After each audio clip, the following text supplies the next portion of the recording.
Hi guys, this is your girl Wakeji Kamore and welcome to Reflections by Wakeji Kamore.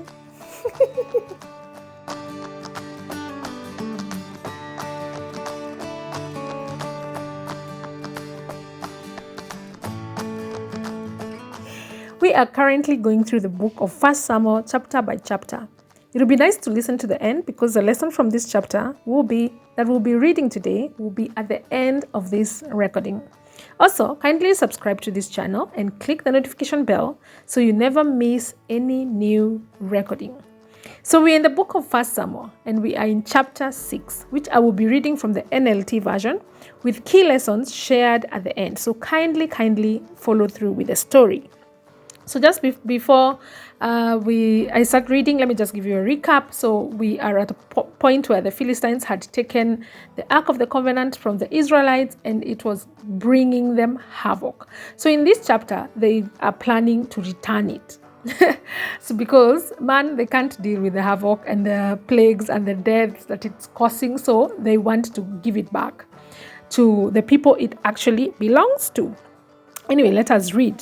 It says, this is 1 Samuel chapter 6 from the NLT version. It says, the ark of the Lord remained in the Philistine territory for 7 months in all.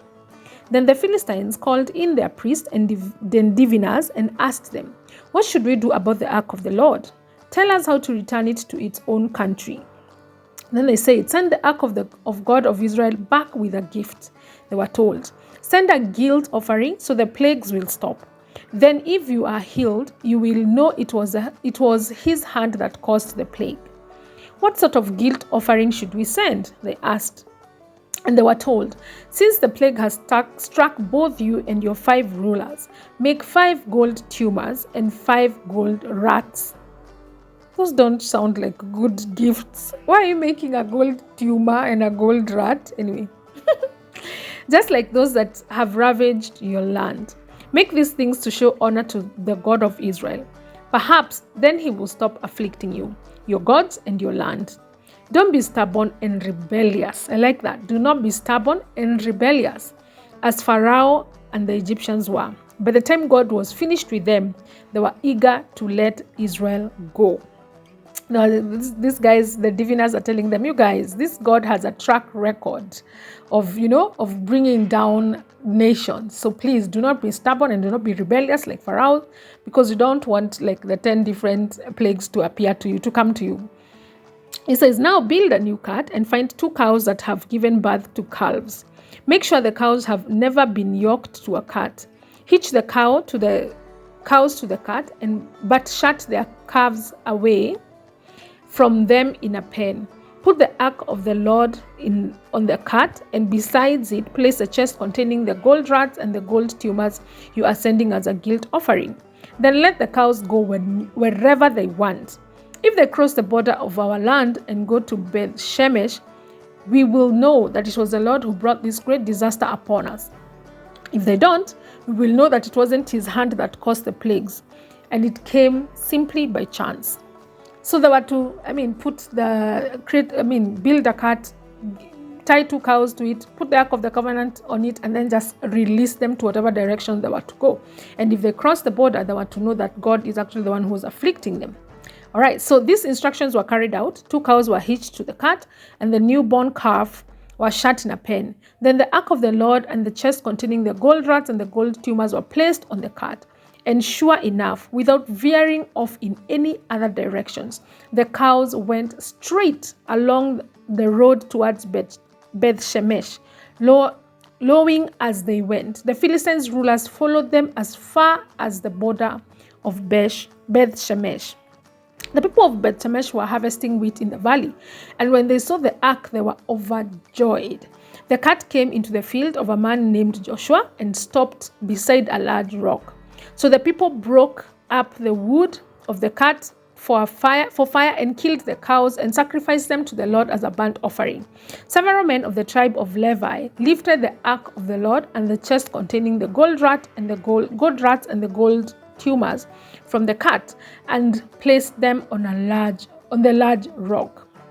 Many sacrifices and burnt offerings were offered to the Lord that day by the people of Beth Shemesh. The 5 Philistine rulers watched all this and then returned to Ekron the same day.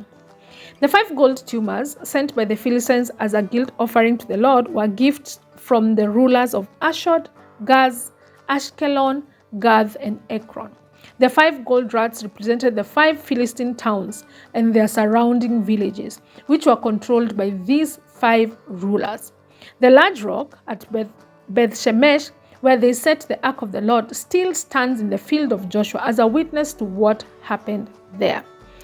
But the Lord killed 70 men from Beth Shemesh because they looked into the ark of the Lord. Please remember that this ark was not to be touched by the wrong people. It was not to be just seen. It was supposed to be stationed at the holies of holies. And the people mourned. I'm continuing now. And the people mourned greatly because of what the Lord had done. Who is able to stand in the presence of the Lord, this holy God? They cried out, where can we send the ark from here? So they sent messengers to the people of Kiriath Jearim and told them, the Philistines have returned the ark. Come here and get it. And that is basically the end of chapter 6. And finally the Philistines have returned the ark of the covenant. It might have taken a little push, of course, with the plagues, the tumors, and the rats, but they did the right thing by returning it, and they did not become rebellious and stubborn like the Egyptians were. So here are some reflection questions that you can ask yourself having listened to this story. Question number 1. Does it take you long to admit your mistake? Does it take you long to admit your mistake? Question number 2. Does it take seeing the consequences of your mistakes for you to admit that you are wrong, like these guys? First, I don't think it took them long as compared to the Egyptians. Of course not. But it took them to the seeing of the consequences of their mistakes for them to admit that they were wrong.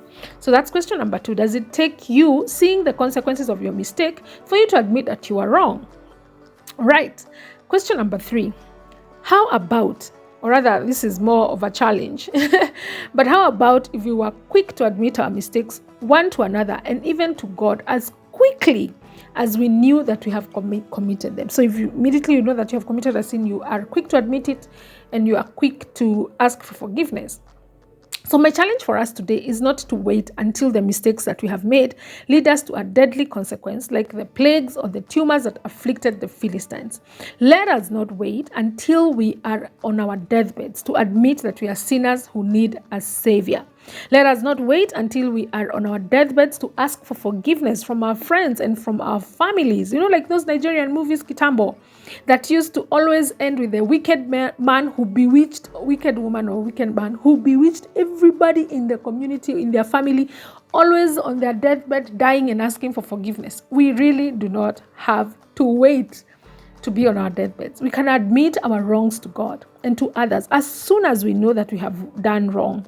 And by admitting our wrongs, we not only just bring healing to the person that we wronged, but we also free ourselves. I'll repeat that. In admitting our wrongs, we not only bring healing to the person that we wronged, but we also free ourselves too. This is your girl Wakeji Kamore, and this has been Reflections by Wakeji Kamore. See you tomorrow.